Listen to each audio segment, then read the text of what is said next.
তো হ্যালো বন্ধুরা, আজকে একটা কৃষক বন্ধু নিয়ে খুবই একটা গুরুত্বপূর্ণ আপডেট। তো চলো দেখি। সবথেকে প্রথমে কোনো ব্রাউজারে চলে যাবেন। ব্রাউজারে ক্লিক করার পর সার্চ অপশানে ক্লিক করবেন। সার্চ করার পর লিখবেন কৃষক বন্ধু। লিখে সামনে চলে আসলো কৃষক বন্ধু।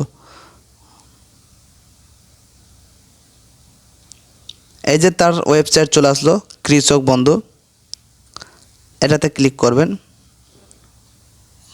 তারপরে যে দেখাচ্ছে নথিভুক্ত কৃষকের তথ্য, এই জায়গাটা ক্লিক করবেন। ক্লিক করার পর তারপরে এখানে সার্চ অপশান দিচ্ছে, এখানে সিলেক্ট করার অপশান দেখবেন। এখানে দেখাচ্ছে ভোটার কার্ড, তারপরে আধার কার্ড, তারপরে ব্যাংক অ্যাকাউন্ট দিয়েও চেক করতে পারবেন। তাছাড়া কেভিআইডি নাম্বার দিয়েও চেক করতে পারবেন, মোবাইল নাম্বার দিয়েও চেক করতে পারবেন। তা আমি আধার নাম্বার দিয়ে চেক করে দেখাই।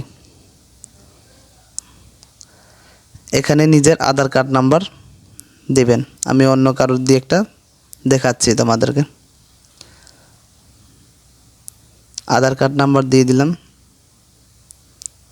দেওয়ার পর এই যে চেক বক্স দেখাচ্ছে, এটাতে প্রেস করে ঠিক চিহ্নটা করে দিবেন।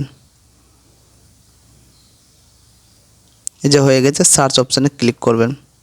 এটা হচ্ছে সবথেকে বড় গুরুত্বপূর্ণ আপডেট। এটা হচ্ছে যেখানে ID number, voter card number সব কিছু এখানে আছে, কিন্তু কেউ তোমার কিছু এখান থেকে নিয়ে কিছু করতে পারবে না।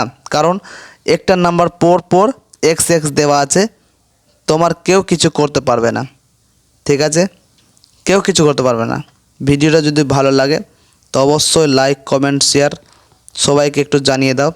ভিডিওটা শেয়ার অবশ্যই করো, যেন কি সবাই জানতে পারে। বেশি করে একটু শেয়ার।